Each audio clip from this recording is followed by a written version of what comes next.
Well, hello, this is Jimarism TV, and I have bought a Stirling engine. Let's see if I can be steady here. It's not a very huge model, it's a little Stirling Engine Model, like this. And even though I understand in theory how it works, but it's really hard to imagine, how exactly the gas and temperature and the molecules move inside of it, because it works in a very interesting way. Let's see if I can get a nice shot here. It's this flywheel, and it's driven by pressure difference, basically, or difference in temperature. I guess that's kind of similar things. It's energy difference. So you can see it goes this way, and the bottom part of it need to be hotter than the top part. Usually you can provide a heat source from underneath and it will start running, like put it on an element or something, or a stove, or you could actually cool down the top surface to make it run as well. It's very interesting, actually.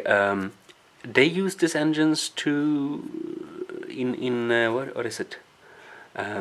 Space vessels, like satellites, to be able to keep a motor running from a outpumped nuclear reactor source, like uranium, I think. That generates some heat, and then you can run such an engine. You can use them for putting a fan on the stove, is very general.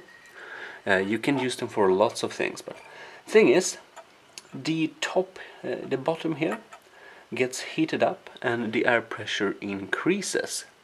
Then when it moves around here, you can see that this little cylinder is then dropping the pressure, and then also dropping the temperature. And when the temperature is dropped, when this air comes up here with this cylinder moving, it's not purely like it can move around. The air can move at the sides, so it comes up here, cools down, the pressure is dropped further, this air is then also cooler, it goes down again, and you can see now it kind of injects air into it, and the pressure increases, so does the temperature. It heats up here, and then it expands, which moves this a little bit. It moves around, and the cycle is going on and on. The complex thing about this is that many things are happening at the same time, and it's very small differences that makes it spin around. Well, let's watch it in work here. I have brought a little, what is it? Water container with hot water. Quite hot. I can see the smoke from it, or the water fumes.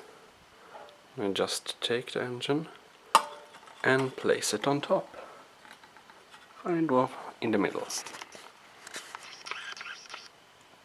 And here we have it. And then it needs a little help getting started. So we'll just spin around and seal. Yep, I mean it's that way. We're moving that way, yes. You can see it starts. It's only water. So it's water slightly above 100 degrees. But you can see it picks up some good speed, actually. It's kind of impressive.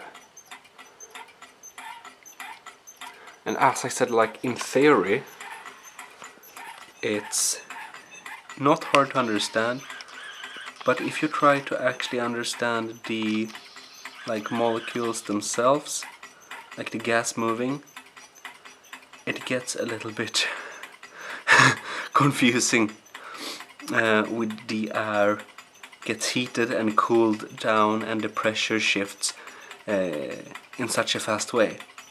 I actually bought this model because engines are usually very easy to understand. They're very basic and straightforward. There is a nice homepage where you can see animations of different types of engines. And when I saw that a couple of years ago for the first time, I was very intrigued by the Stirling engine, which I found was the most complex of the engines to really understand. Like understand every moving part and how the gases shift. That's what I mean with really understand. Like, of course, the theory is one thing, but really understand is another thing. And I got quite intrigued by the intricate design of the Stirling engine, so I recently decided to buy a model of it. And well, as you can see, it's pretty cool. It just can run like this. Also, if it's like cold in the room you're at, I can also run this from the palm of my hand, but it doesn't pick up very much speed. Like this, it's pretty fast. And like, yeah, it can actually run like this for pretty long. And of course, if you feel here, the top part is slightly warmer than air, but not much. The bottom part is actually kind of warm, even in the outside here. So it efficiently cools down, it cools down the top part pretty efficiently with moving this. So basically you could say that it's kind of it's slowly making this water the same temperature as the air around it, and that's where we get the energy from. You can even stop this, you can see it starts running pretty quickly now anyways. The heat difference is pretty solid now, so we can just see if it can start itself. Maybe we've broken the cycle. Okay, let's give it a little spin here. Oh yep. And now we're picking up speed.